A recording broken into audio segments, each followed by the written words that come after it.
Hello Gunpla fans, welcome to our channel. So for this video, I bought a copy of a GTO RGM 79 online, and it's very cheap, especially without box. It only cost me around $6 US, so let us see how it will turn out.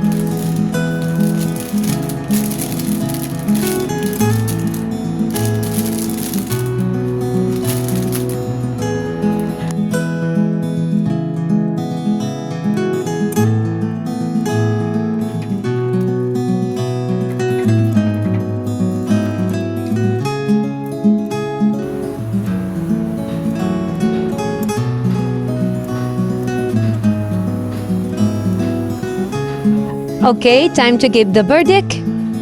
Kit itself is very nice. The mold of every part is perfect. Putting all parts have no problem. Assembly is very smooth. Overall, it's a 10 out of 10 despite the cheap price.